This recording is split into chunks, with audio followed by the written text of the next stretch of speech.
Hi, my name is Michael Plesha and I'm a filmmaker. About 1 year ago, I finished a screenplay. It was a cyberpunk love story about two street kids hustling the red light districts of a big, grimy, futuristic port city. Hollywood said no, nope. They said that my story was like a French art film that I could go shoot for no money, except that my story had a backdrop that would cost $80 million to make. The reason is that nearly every single shot of my world would need to be green screen composited for like tens of thousands of dollars per shot, which was impossible to justify. Like unless the city blew up at the end or the characters were wearing capes. Today we're at Phase 2 space in Culver City, California on what used to be a green screen stage. What is it now?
I think as filmmakers, we're so used to being told no because our imaginations are often so much bigger than our means. I've wanted to make film since I was 4 years old, and I remember hearing my first no when my parents told me we couldn't afford a video camera. But then feeling this elation when I learned that you could essentially make a film by just drawing it on Post-it notes, frame by frame.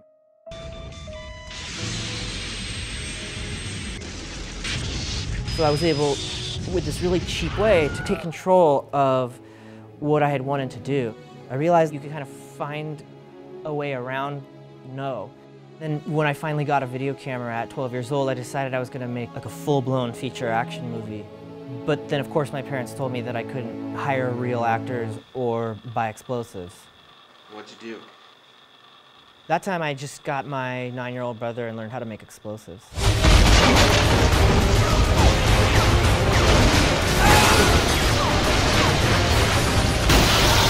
When we're not taking no for an answer, we should also be sane.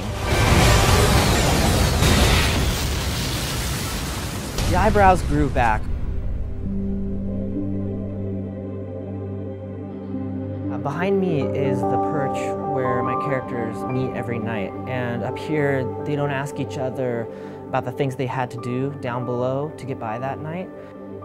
They're really in love. It's them against the world, them trying to get out. Up here, they can dream and fall in love and be innocent. Yeah, the story, it meant a lot to me. It's the first one I had written a lot of myself into. My storytelling has softened.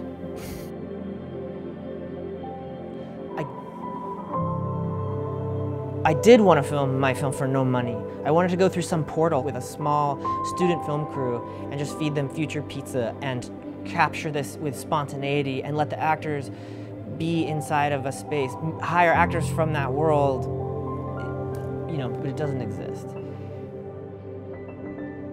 I mean, it's implied that because of financing models, I would have to remove the setting from my love story because of all the green screen.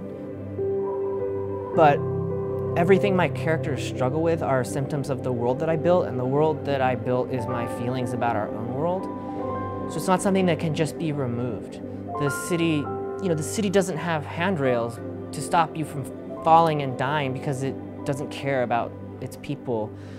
And the floating cars rain down radiation on the inhabitants because the rich don't care about the poor. I myself have worked as a compositor, and I calculated that it would take need 38 years to composite my own film.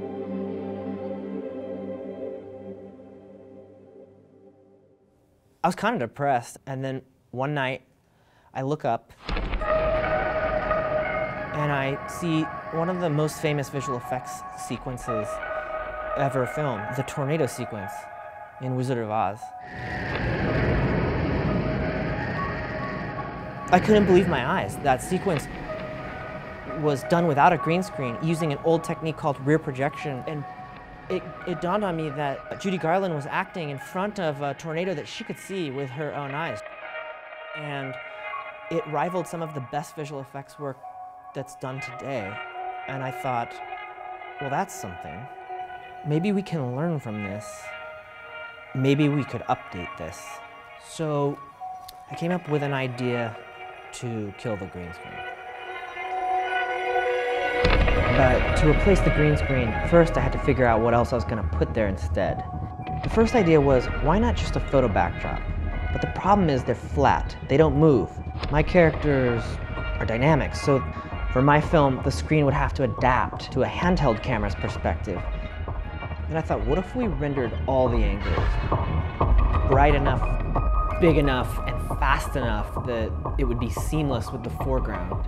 That's what I knew. I would need a team of people, artists, entrepreneurs, technical wizards, cinematographers, scenics. So I called up my buddy Rene, who I thought might be just as crazy as me, and co-founded ARwall. Initially, as the team came together, we thought, simple, there's precedent for this, we'll just put the pieces together. But what we saw was, as soon as we started diving into this technology, this was a huge solve, and it hadn't been done yet. Everybody who had tried to do this was getting relegated into pre-visualization tools. When you're not using the actual CG for the final shot, you're just using it for the reference. Which was not suitable for the level of graphics that I needed. Hi, I'm Benjamin Chavignier. I'm a real-time photorealist. When the team first approached me, I thought it would be amazing to replace that green screen. But I was also really afraid of the challenge. Creating real-time graphics is really complicated. Normally in a film, it could take days to render just a frame. We have to make something that would match movie quality, but it needs to run 1,000,000 times faster. How can we do something this big, something this impressive? I also thought it was impossible because nobody else did it before.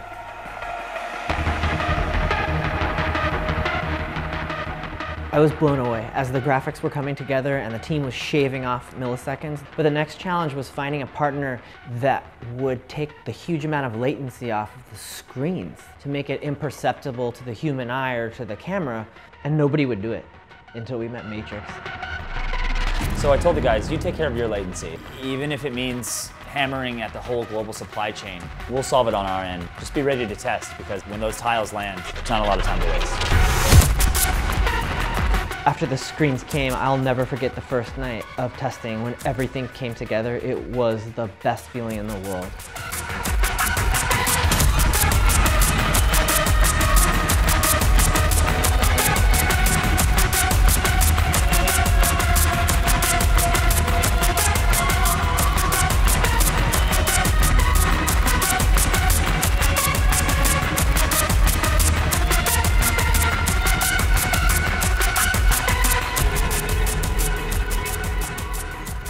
We're creating a brand new production method.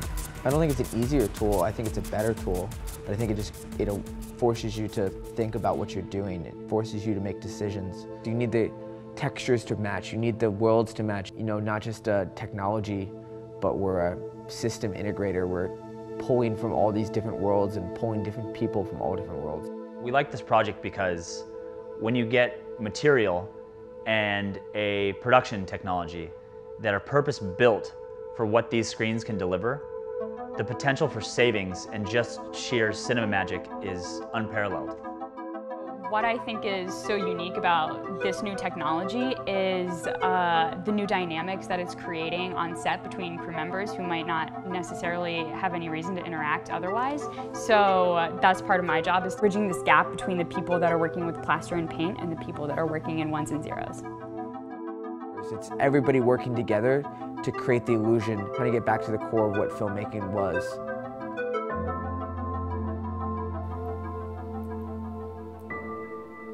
My story is about two people who are fighting for some freedom and to hold on to some dignity in a city that strips it of them, but they're trapped.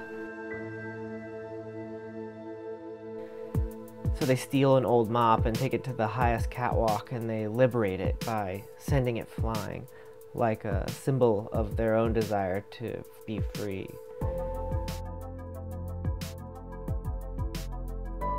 The irony was that the other night I was all alone on the set.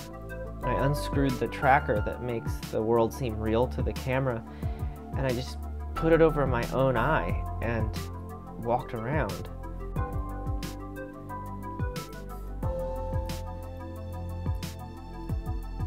I guess I had thought, my expression was trapped. I thought I'd never get to see my movie about a world about being trapped. And then there I was, not only seeing it, I was walking around it.